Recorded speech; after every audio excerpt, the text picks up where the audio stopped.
Hello humans. जर तुमचं एक टीनेज चाइल्ड आहे तर आजची टीप नक्कीच तुम्हाला उपयुक्त ठरणार आहे.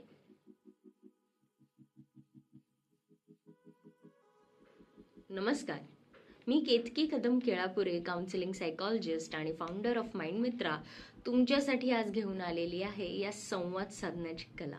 मला माहिती आहे तुमच्या किशोरवयीन पाल्याबरोबर संवाद म्हणजे हा जणू जुळवाजुळवीचा खेळ वाटत असेल तुम्हाला. पण तुम्हाला माहिती आहे हे योग्य प्रकारे केलात तर तुमचं नातं अधिक मजबूत होऊ शकतं. त्याआधी थोडं समजून घेऊया की नक्की ओळखायचं कसं की तुमचा संवाद बिघडत चाललेला आहे. तर पहिले तर तुमचं तुमच्या पाल्याबरोबर सतत भांडण होत असतं. तुमची मुलं एकतर तुमच्याबरोबर रागारागाने बोलतात किंवा संवादच करायचं टाळतात, किंवा तुमच्यामध्ये एकेरी संवाद चालला असतो. म्हणजे तुम्ही ॲज अ पालक सतत बोलत असतात आणि ते ॲज पाल्य ऐकतच नाहीत. त्यानंतर गुप्तता वाढणं. फॉर एक्झाम्पल, तुमची मुलं तुम्हाला बऱ्याचशा त्यांच्या लाईफमधल्या गोष्टी सांगणंच टाळतात. लक्षात ठेवा, या टीनेजमध्ये या मुलांची स्वतंत्र विचारसरणी वाढत असते. याच वयात त्यांना मी नक्की कोण आहे हे समजून घ्यायचं असतं. पण जर तुम्ही त्यांना सतत आदेश देत राहिलात तर ते सतत तुमचं ऐकणं टाळतील.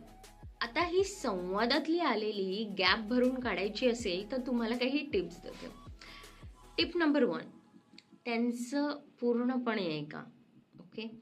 बऱ्याचदा जरी ते तुमच्या मताविरुद्ध असतील तरी जस्ट नीट बसून बोलून काय झालं असं विचारून त्यांचं शांतपणे बोलणं ऐकून घ्या. टिप नंबर 2, संवाद होत असताना त्यांना रिस्पेक्ट द्या.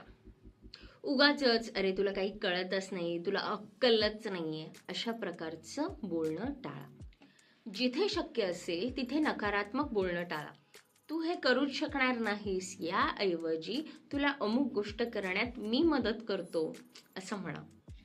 आणि मोस्ट इम्पॉर्टंट, एकत्र वेळ स्पेंड करा. जेवताना, कुठे बाहेर तुम्ही फिरायला जाताना तुम्ही आधी तुमच्या मोबाईलमधून बाहेर या. त्यांच्याबरोबर संवाद साधा, त्यांचं व्यवस्थित बोलणं ऐका, त्यांना वेळ द्या. तुम्ही आणि तुमचं पाल्य जर अशा काही अडचणींमधून जात असेल तर थेरपी तुम्हाला हेल्प करू शकते. कारण काही वेळा संवादाची गती पूर्णपणे थांबते. अशा वेळी काउन्सिलर किंवा थेरपिस्ट पाल्याला आणि पालकांना एकत्र बसवून संवादाची नवीन दारं उघडू शकतात. संवाद सुधारलं की नातं सुधारतं. पुढच्या भागात आपण या टीनेजर्सच्या भावनिक गरजांवर बोलूया.